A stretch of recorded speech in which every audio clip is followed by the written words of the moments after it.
Hello friends. आज मैं आप सबके लिए लेकर आई हूँ भक्तराज सेन और हमारे भगवान की लीला। इसे सुनने से पहले आप मेरे चैनल को लाइक और सब्सक्राइब कर दीजिए।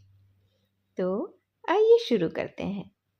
श्री भीष्म जी ही स्वयं भक्त सेन के रूप में अवतरित हुए। बघेलखंड मध्य प्रदेश के बांधवगढ़ में सेन भक्त का प्राकट्य हुआ। आपका जन्म विक्रम संवत 1357 में वैशाख कृष्ण द्वादशी पूर्वा भाद्रपद नक्षत्र तुला लग्न शुभ योग रविवार को हुआ। आपने स्वामी श्री रामानंदाचार्य जी की आज्ञा से भक्तों की सेवा को प्रधानता दी। कुछ विद्वान मानते हैं कि इनका जन्म स्थान ग्राम सोहल था, जिला अमृतसर साहिब में 1390 ईस्वी में हुआ था।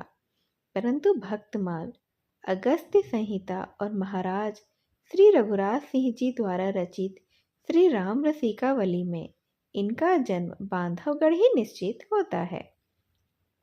इनके पिता का नाम श्री मुकुंद राय जी, माता का नाम जीवनी जी एवं पत्नी का नाम श्रीमती सुलखनी जी था। इनके 2 पुत्र और 1 पुत्री भी थे। श्री भक्तमाल में वर्णन है कि बघेलखंड का बांधव नगर अत्यंत ही समृद्ध था।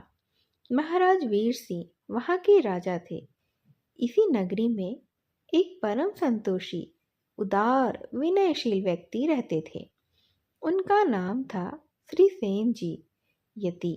आज श्री स्वामी रामानंदाचार्य के 12 शिष्यों में से श्री सेन जी का नाम अत्यंत ही आदरपूर्वक लिया जाता है। जाति के नाई थे। राजा के बाल बनाना, तेल लगाकर स्नान कराना आदि ही उनका दैनिक कार्य था।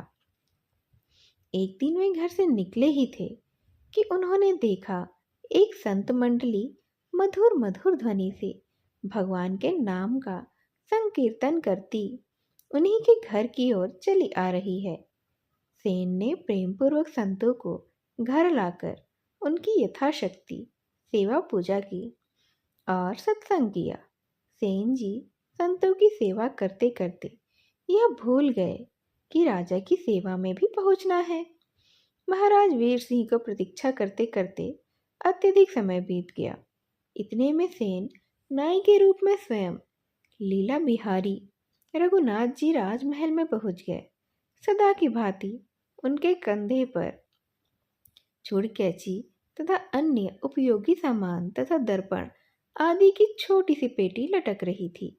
उन्होंने राजा के सिर में तेल लगाया, शरीर में मालिश की, दर्पण दिखाया, जिनके दर्शन मात्र से बड़े बड़े महात्मा मोहित हो जाते हैं, जिनके दर्शन मात्र से महात्माओं की समाधियां लग जाती हैं।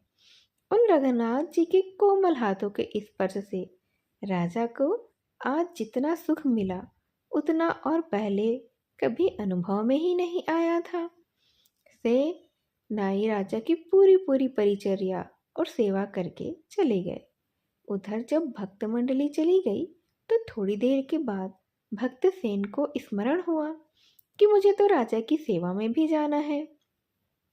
उन्होंने आवश्यक सामान लिया और डरते डरते राजपथ पर पैर रखा। वे चिंता में ग्रस्त थे। राजा के बिगड़ने की बात सोचकर वे अंदर ही अंदर डर भी रहे थे। एक साधारण राज सैनिक ने उनको देखते ही टोक दिया, सेन जी, कहीं आप कुछ भूल तो नहीं आए हैं? सेन जी ने कहा, नहीं तो, अभी तो राजमहल ही नहीं जा सका। सेन बेहद आश्चर्यचकित थे। सैनिक ने कहा, सेन जी, आपको कुछ हो तो नहीं गया है? मस्तिष्क तो ठीक है ना? सैनिक कहता गया, आज तो राजा आपकी सेवा से इतने अधिक प्रसन्न हैं कि इसकी चर्चा सारे नगर में फैल रही है। सैनिक आगे कुछ बोल न सका। सैन ने सोचा कि यह मजाक उड़ा रहा होगा। अवश्य ही महाराज बड़े ही क्रोधित होंगे। ना जाने आज महाराज मुझे क्या ही दंड देने वाले हैं। आज सेवा से ही निलंबित कर देंगे तब। सेन जी बेहद ही डरते डरते राजमहल के अंदर पहुंचे। राजा वीर सिंह सिंहासन पर विराजमान थे और सेन का ही नाम लेकर कोई स्तुति हो रही थी। उतने में ही सेन पर राजा की दृष्टि पड़ी। राजा सिंहासन छोड़कर दौड़कर सेन के पास आए। सेन, अभी तो तुम इतनी सुंदर सेवा करके गए थे, क्या कोई आवश्यक कार्य पड़ गया कि तुम्हें पुनः वापस यहाँ आना पड़ा? तब सेन जी ने कहा, महाराज, मेरे घर पर संत भगवान पधारे थे, उनकी सेवा और सत्संग में मैं भूल गया, आप अपराध क्षमा करें। महाराज बोले, सेन, तुम यह क्या कह रहे हो? अभी तो तुम स्नान, तेल मालिश इत्यादि करके गए हो। अब तो सेन जी को विश्वास हो गया कि मेरी प्रसन्नता संतोष के लिए भगवान को मेरी अनुपम स्थिति में नाई का ही रूप धारण करना पड़ा। वे अपने आप को धिक्कारने लगे कि तुच्छ सी सेवा पूर्ति के लिए शोभा निकेतन श्री राघवेंद्र सरकार को मुझे नाई का रूप लेकर आना पड़ा। प्रभु को इतना कष्ट उठाना पड़ा। उन्होंने भगवान के श्री चरण कमल का ध्यान किया, मन ही मन प्रभु से क्षमा मांगी। अब तो सेन जी को रोना आ गया और वह रोने लगे। महाराज से कहा, वह मैं नहीं था, मैं तो घर पर संतों की सेवा में व्यस्त था। आप बड़े ही पुण्यात्मा हैं। आज जिसने नाई के रूप में आपकी तेल मालिश और स्नान आदि किया है, वह तो त्रिभुवन के स्वामी भगवान श्री हरि विष्णु श्री राम जी स्वयं ही थे। राजा ने अपना मुकुट उतारकर भक्तराज सेन जी के चरणों में रख दिया और सेन जी चरण पकड़ लिए। वीर सिंह ने कहा, राज परिवार जन्म जन्म तक आपका और आपके वंशजों का आभार मानता रहेगा।